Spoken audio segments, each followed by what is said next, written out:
시청자 여러분 안녕하십니까? 뉴스제이 시작하겠습니다. 강북구가 불법 광고물을 함께 수거할 참여자를 모집합니다. 방사능 논란이 일면서 대구가 올림픽 전지훈련지로 인기를 끌고 있습니다. 횡성형 마을 교육 공동체인 횡성 다함께 교육이 첫걸음을 내디뎠습니다. 보령시의 환경을 책임질 보령발전본부 환경감시단원이 위촉식을 가졌습니다. 전남 동북권 최대 규모의 이순신 도서관이 여수시에서 문을 열었습니다. 수도권 소식입니다. 도로변에 내걸린 현수막, 주택가 담장에 붙어있는 전단지는 도시의 미관을 해치고 불법인 경우가 많은데요. 강북구는 이런 불법 광고물을 함께 수거할 참여자를 모집합니다. 강북구가 도시 미관 개선을 위해 불법 유동 광고물 수거 보상제를 실시하고 그에 따른 참여자를 모집합니다. 유동 광고물 가운데 현수막 수거는 올해 3월부터 연말까지 시행되며 2월 5일부터 14일까지 열흘 동안 강북구에 거주하는 만 20세 이상 참여 희망자를 대상으로 접수가 진행됩니다. 본인이 직접 주소지 동주민센터를 방문해야 접수가 이뤄지고 동별로 1명에서 2명을 선정할 예정입니다. 사업에 따른 보상 단가의 경우 족자형 현수막은 1,000원, 일반형은 2,000원으로 1인당 200만 원 이내의 수거비가 지급됩니다. 이와 함께 같은 기간 동안 쾌적한 거리 환경을 조성하기 위한 불법 벽보와 전단지 수거 보상제도 실시됩니다. 접수 시기는 현수막과 동일하며 참가 자격은 1959년 이전에 출생한 만 60세 이상 강북구 거주 주민에게 부여됩니다. 모집 인원은 동별 5명 이상으로 모집 인원이 초과되면 차상위 계층 등 저소득 주민이 우선 선정되고 1인당 월 최대 15만 원의 보상금이 지원됩니다. 참가 자격이나 보상 금액은 서울시 계획에 따라 일부 변경될 수도 있으며 보다 자세한 사항은 강북구청 건축과로 문의하시기 바랍니다. 강남구는 구민과 함께 강남복지 기준선을 만들었는데요. 이에 따라 강남다운 최적 생활을 보장하는 포용복지 도시계획을 세웠습니다. 강남구는 국가유공자 등 보훈 대상자의 위문금을 확대하고 다문화 가정 모국 방문 지원 등으로 포용복지를 실현하며 국공립 어린이집과 돌봄센터를 늘리고 출산 양육 지원금도 확대해 부모의 양육 부담을 경감시키는 강남형 보육 환경을 조성하겠다고 밝혔습니다. 또 장애인 무료 셔틀버스 증설, 발달장애인 평생교육센터 설치와 함께 장애인 주차구역에 ICT 시스템을 설치해 더 강남앱과 연계하고 다문화 가정에 통역 서비스를 제공하는 등 스마트 복지 서비스를 확대할 계획인데요. 여기에 독거 어르신 ICT 돌봄 서비스와 치매 어르신 스마트워치 지원, 우리 동네 돌봄단 운영 등 안전한 노후를 위해서도 적극 지원할 예정입니다. 2020년 강남구의 포용복지도시 2차 연도 계획을 통해 보다 살기 좋은 강남이 되기를 기대합니다. 무신 분립, 믿음이 없으면 설 수 없다는 뜻이죠. 2020년 새해를 맞아 은수미 성남시장은 무신 분립을 강조하면서 시민들과 신뢰를 쌓을 수 있는 자리를 마련했습니다. 성남시에서는 1월 7일부터 2월 14일까지 14곳에서 50개 동을 대상으로 시민과의 새해 인사회와 4번의 분야별 인사회가 열립니다. 해당 동별 기관 단체장, 자생단체, 청년, 학생 등 다양한 계층의 시민이 참석해 격이 없는 대화를 나눌 예정입니다. 은수미 성남시장은 새해 인사회를 통해 아시아 실리콘밸리 성남 프로젝트, 대중교통 사각지대 해소, 아동복지 실현 등 올해 성남시가 중점적으로 추진할 시정 운영 방향을 설명하고 현장에서 시민들의 불편 사항이나 궁금증에 대해 증문즉답을 이어나갑니다. 성남시는 이번 인사회를 통해 시민의 의견을 귀담아 듣고 정책에 반영할 계획이라고 밝혔습니다. 다음은 광역시 소식입니다. 대전시소는 시민 누구나 참여할 수 있는 정책 제안 플랫폼이죠. 대전시소의 첫 시민 토론 결과가 나왔는데요. 이에 대해 대전시가 답했습니다. 대전시가 대전시소 개설 후 처음 실시한 제1호 시민토론인 일회용 플라스틱 없는 날 지정에 대한 시민 의견 결과에 답했습니다. 시는 2019년 11월 한 달간 대전시소에서 일회용 플라스틱 없는 하루를 지정하면 어떨까요? 라는 주제로 온라인 찬반 투표를 실시했으며 투표에 참여한 435명 중 98%가 찬성의 의견을 모았습니다. 이에 대전시는 환경의 날, 자원순환의 날 등 환경 관련 특정 행사와 함께 일회용 플라스틱 없는 하루를 정해 다각적인 일회용품 줄이기 캠페인을 전개해 나갈 계획입니다. 관련 정책 수립 결과는 대전시소 홈페이지 실행 코너에서 확인할 수 있습니다.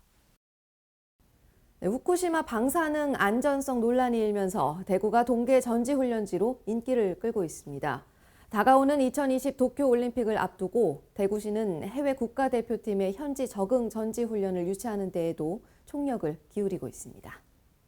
해마다 국제육상 지도자 교육과정과 육상 꿈나무 선수, 국가대표 후보 선수의 전지훈련을 유치해 현재 육상 꿈나무 선수들과 국가대표 후보 선수들이 육상진흥센터에서 동계 전지훈련 중입니다.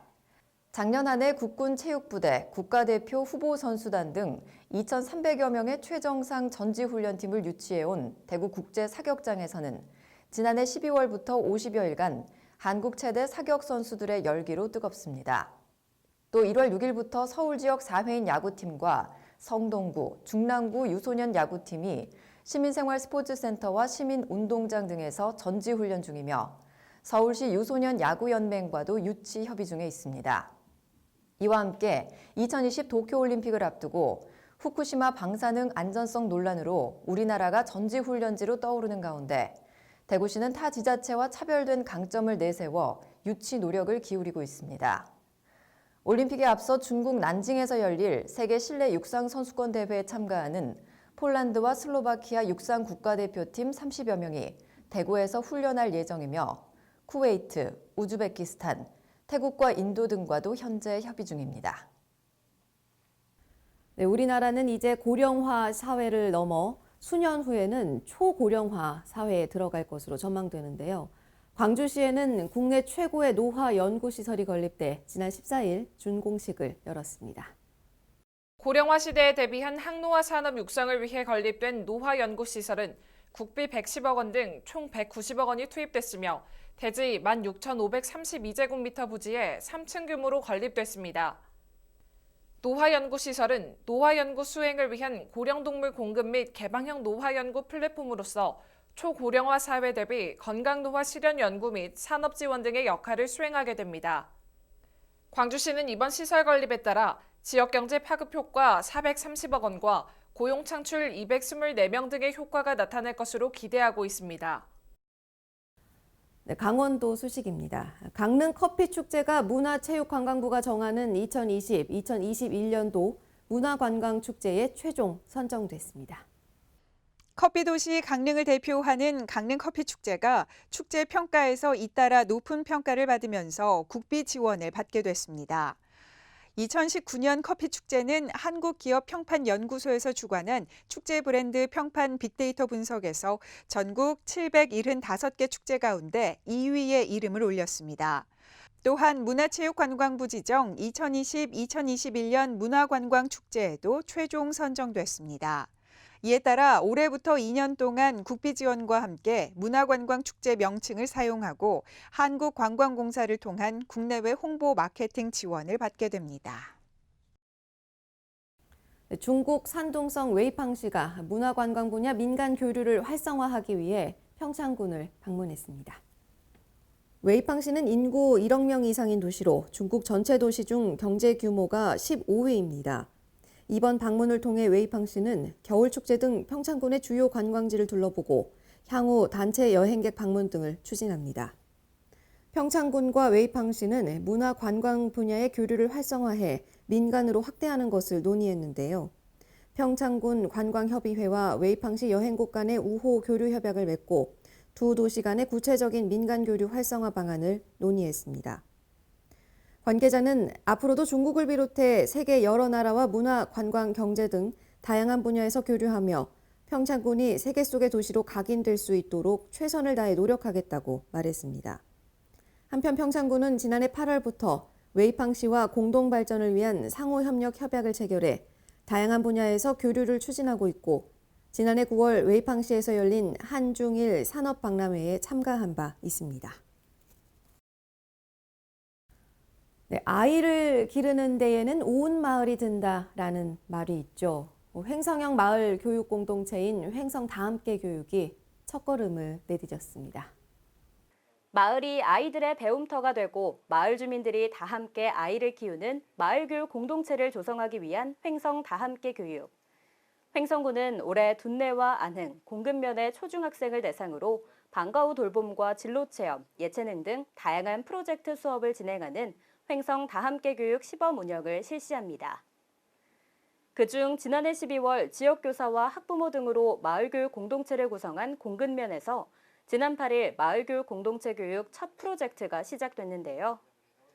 건축사 선생님으로부터 건축개론 강의를 듣고 난 후 학생들 스스로 직접 지낼 공간을 만들어보는 우리 공간 만들기 프로젝트가 그것입니다. 공근면 마을교육 공동체는 앞으로도 방과 후 돌봄과 진로체험, 예체능 등 다양한 프로젝트를 통해 학생들의 건강하고 올바른 성장을 지원할 계획입니다. 네, 충청도 소식입니다. 충청북도에서는 중부권 거점 공항인 청주국제공항의 활성화를 위한 사업을 추진하고 있는데요. 국토교통부가 올해 말 수립할 제6차 공항개발 종합계획에 관련 사업을 대거 반영한다는 계획입니다. 중부권 거점 공항으로 성장한 청주국제공항. 청주국제공항 활성화를 위한 사업의 근거가 마련됐습니다. 정부는 5차 국토종합계획과 3차 항공정책계획에 청주공항 활성화 사업을 반영했습니다. 특히 중부권 거점공항인 청주공항의 역할 확대가 5차 국토종합계획에 명시됐습니다. 이로써 행정수도와 제2항공화물 거점공항으로 거듭나기 위해 세종에서 청주공항 고속화도로를 검토하고 저비용 항공 전용 여객터미널을 신축해야 합니다. 공항 활주로 역시 확대하고 공항 화물 터미널 신축을 검토해야 합니다. 제3차 항공정책 기본계획에는 청주공항 활성화를 위해 지역 특성에 맞춘 시설 개선 등의 지원이 필요하다고 규정했습니다. 지원 규정에 대해서는 세종과 대전, 충청 지역의 공항 수요가 증가한다는 점을 이유로 들었습니다. 다만 국토종합계획은 20년 단위로 수립하는 만큼 충청북도는 청주공항 활성화 사업을 이른 시일 내 추진하기 위해 국토교통부가 올해 말 수립할 제6차 공항개발 종합계획에 관련 사업을 대거 반영한다는 계획입니다. 충청북도가 구상하는 사업은 청주공항 위계를 행정수도 관문공항으로 지정하는 것입니다. 또한 북한관문 공항 지정 육성을 계속 추진하고 청주공항 활주로를 3,200m로 연장합니다. 에어로K 운항에 앞서 국제선 여객터미널 독립청사 건립도 추진할 계획입니다. 항공기의 이착륙 안정성을 확보, 결항 지연을 최소화하기 위해 청주공항의 운항 등급 상향을 추진할 계획입니다. 네, 경상도 소식입니다. 양산시는 새해 시정 운영에 교감, 능률, 합리라는 키워드를 제시하고 이를 시정 운영 전반에 녹여낼 것이라고 밝혔습니다. 올해도 시민이 시장이라고 강조한 양산시는 2020년 한 해 동안 경제 일자리, 교육, 사회복지, 환경도시, 문화관광체육, 행정서비스 등 6개 분야의 주요 정책 추진 과정에서도 키워드를 담아내기로 했습니다. 시는 앞으로 행정 내외적으로 더욱 활발히 소통 교감하고 일하는 방식과 조직 문화를 합리적이고 효율적으로 변화시키며 사업 추진에 있어서는 효과와 활류에 더 집중해 나간다는 계획입니다. 네, 포항시가 대한민국 경제 활성화의 마중물 역할을 하게 됩니다. 2차 전지 배터리 산업의 성장세가 두드러지는 가운데 관련 기업의 투자 소식이 계속 전해지고 있는데요. 배터리 산업을 선도하며 포항시가 산업도시의 신화를 다시 쓸 것으로 기대됩니다. 포항시는 9일 GS건설과 배터리 리사이클링 투자 협약식을 가졌습니다.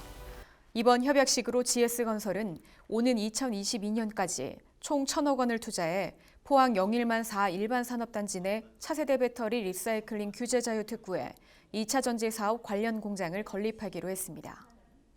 또 포항시와 경북도는 인허가 신속 지원, 관련 인프라 구축 등 행정적 지원을 약속했습니다. 이에 따라 포항시는 2차 전지의 소재부터 리사이클까지 배터리 산업 생태계를 구축하며 명실상부 배터리 산업 선도도시로 자리매김합니다. 특히 포항시는 지난해 7월 영일만 산업단지와 블루밸리 산업단지 2개 지역이 차세대 배터리 리사이클링 규제 자유 특구로 지정된 이후 에코프로와 포스코케미칼, GS건설 등 기업 유치가 줄을 이으며 쾌조의 출발을 보이고 있습니다. 또 포항시는 더 나아가 신소재 연구소 설립, 2차 전지용 핵심 소재 고성능화 지원, 2차 전지 안전 테스트 기반 구축을 중심으로 하는 차세대 배터리 파크 조성도 적극 추진하고 있습니다. 이와 함께 배터리 산업을 위한 인력을 양성해 배터리 산업 생태계 조성에 활력을 더하고 4년간 3,000명 이상 규모의 직접 고용 등 일자리 창출에도 나설 계획입니다. 한편 이날 협약식에는 문재인 대통령이 참석해 배터리 리사이클링 규제 자유 특구에 대한 성과와 추진 방향 등을 살피며 배터리 산업 생태계 조성을 위한 정부의 적극 지원을 약속했습니다. 이에 이강덕 포항시장은 포항이 국내 최고의 배터리 산업 선도 도시로서 미래 산업 발전을 주도하고 국가 경제에도 크게 이바지할 수 있도록 최선을 다하겠다고 말했습니다. 전라도 소식입니다. 정읍시의 단풍 미인 씨름단이 새로운 선수를 입단시키며 전력 보강에 나섰습니다. 보도에 강석훈 기자입니다. 정읍시 직장운동경기부인 단풍미인 씨름단이 14일 새해 새 출발을 알리는 시무식과 신입선수 입단식을 가졌습니다.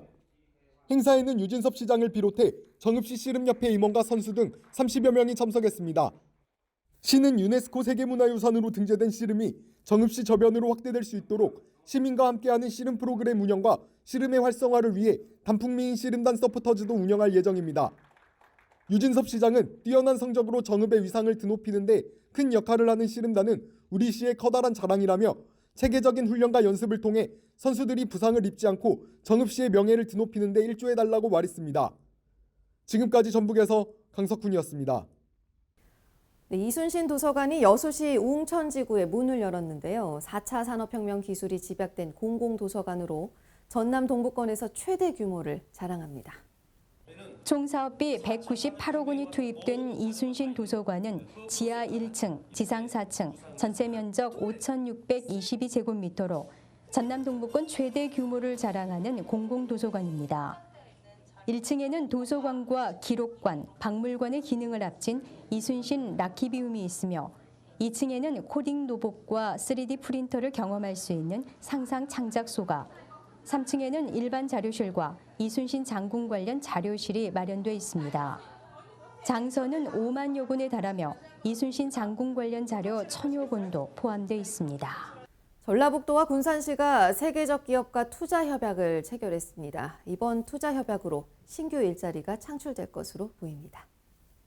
전라북도가 군산시와 함께 도청 접견실에서 수공구 글로벌 외투 기업인 맥스파워와 투자 협약을 체결했습니다.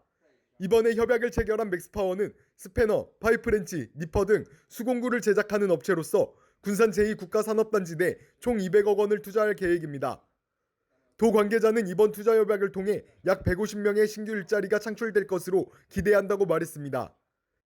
맥스파워는 중국 수공구 제조 1위의 기업으로서 중국 내 800여 개의 판매점을 보유하고 있으며 세계 100여 개국에 수출하고 있는 글로벌 기업으로 자체 브랜드를 생산하고 있는 상황입니다. 송하진 전북도지사는 기업의 신규 투자에 따른 모든 행정 절차 이행에 어려움이 없도록 아낌없는 지원을 해나가겠다고 말했습니다. 지금까지 전북에서 강석훈이었습니다.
네, 민족 고유 명절인 설을 맞아 귀성 귀경 행렬이 이어질 텐데요.